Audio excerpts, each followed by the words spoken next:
Welcome to In the Pocket, presented by Jackpocket. Today, I am joined by former Jets wide receiver Wesley Walker. Wesley, thank you so much for joining us, but let's jump right into it so that we don't waste any time, okay? Yes, ma'am. I'm going to ask you our first question. You got to grow up in California, go to college there, the whole thing, and then you are drafted to the New York Jets. How big of a change was that for you between weather, culture, the fans, the food, everything? Well, I'll be honest with you. I didn't think I'd end up in New York because I had a very serious knee injury, and the Jets said I was going to be the first round draft choice until I hurt my knee. And I didn't go to the second round because of the knee injury, but I get a call, and it was New Orleans starting the draft, and they said, we're starting the second round, we're going to draft you. And then I get the call, and it's the New York Jets. And I was worried, being a California guy, the only thing that really bothered me, am I going to be able to adjust to the cold weather? But it wasn't as bad. And, I spent 13-year career there. I retired. I ended up teaching for a long time. I've just moved to Arizona. I'm a New Yorker, a Long Islander. I enjoy it. I never thought I'd spend that much time there to go back and forth, whatnot, but I really enjoy it and I really miss it. It's crazy how one small moment can change your life as you know it, just like you with coming to the East Coast and truly now considering yourself a New Yorker. Our next question is, you spent your entire career with the Jets. How special was that for you to be drafted and to end up retiring with the same team? Yes, that's been very dear to me. It doesn't happen, with the NFL is a big business. And you have stadium movements, you have people going to different teams. There are teams that, I had a chance to meet Curtis Martin. I always pictured him being a New England guy, but he's a New York guy.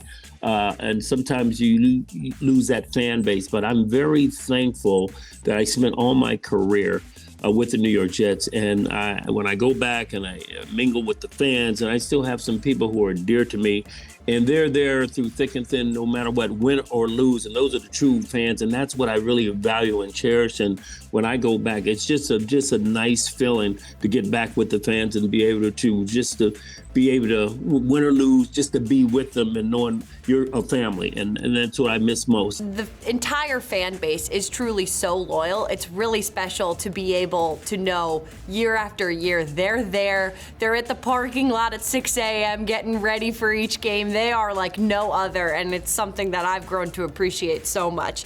But I want to get into your career specifically. After your 1978 first team All-Pro season, you were named the Jets team MVP. What kind of honor was that for you? It's truly an honor because your teammates are voting you in that way. And it's obvious when you have a great season that makes it different. And I'll be the first to tell you, without my teammates, Wesley Walker had success because of that. And you will always cherish those moments. And when you get to the Pro Bowl, you're the best of the best. And being a guy that was always told he was too small, the Jets didn't even know when they drafted me. I was blind in one eye, and I was able to overcome a lot of different situations. And I try to give that back as a role model to kids. And, no matter what people say about you, hey, with a little work ethic and time, and if you have the confidence in yourself, you can accomplish anything. And I'm very thankful and very blessed that I did have the career. And it's not normal to be with one team now with the free agency situation. They didn't have that. And I couldn't imagine being with another team. Exactly. You said it.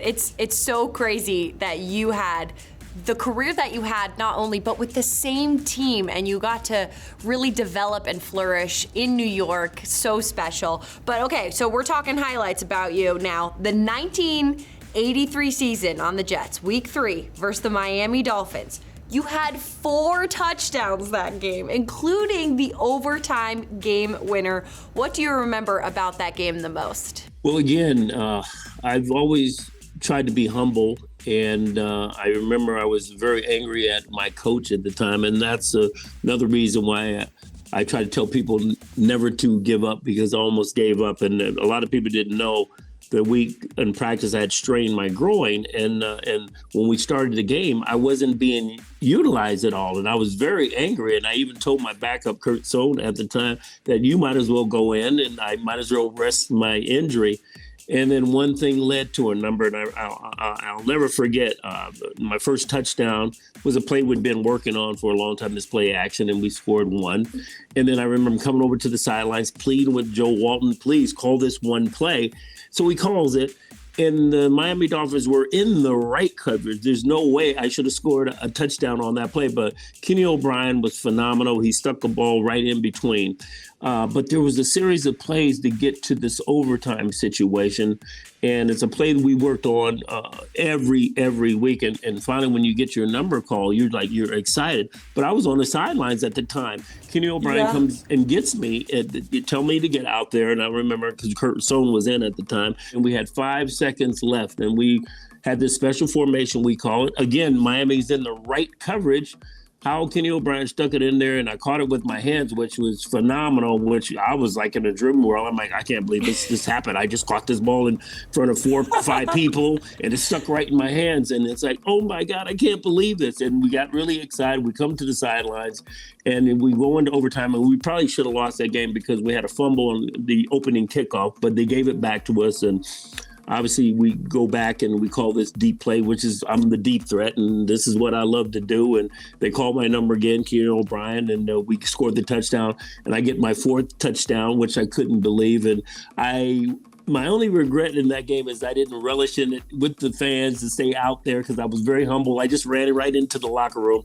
But I will never forget that time. But it was the culmination of our players offensively working every play. People don't even realize how just one play, a guy could miss a blitz and somebody comes through. And that's why it's the teamwork. And I'm so excited this year for the Jets because I think they're coming together as a team. And once you start to believe in yourselves and what your coach is trying to portray over to you, you have success. And I was just happy that game that I will never, ever forget. But I almost quit that day. See, you're still humble now. You're still thanking all your teammates now and giving them all the credit. So you haven't changed one bit, Wesley. Okay, I'm gonna end with this one though. You did a lot with the team on the field, but off the field, what was your favorite part about playing with your teammates for the Jets? Man, my favorite part is just developing the relationships. I do miss a lot of my teammates, and I hope the Jets will continue to do these Legends weekends because guys are starting to come in and they enjoy themselves when they do come in. And I'm just glad to say that I'm a proud New York Jet and always will be. Well, Wesley, I know people would not know the Jets as well as they do if it weren't for you and your career. So thank you so much again, Wesley, for joining us in The Pocket presented by Jackpocket. We can't thank you enough for all your time. Thank you so much. Nice to see you. Thanks again. Jets fans, tap into millions with Jackpocket. Jackpocket lets you play your favorite lottery games like Powerball and Mega Millions right from your couch or when you're tailgating. Go to the App Store to download Jackpocket and use code JETS for a free lottery ticket. That's code JETS for a free lottery ticket. Jackpocket is the official digital lottery app of the New York Jets. Must be 18 or older to play. If you or someone you know has a gambling problem and wants help, call 1-800-GAMBLER. Please visit jackpocket.com/TOS for full terms of service.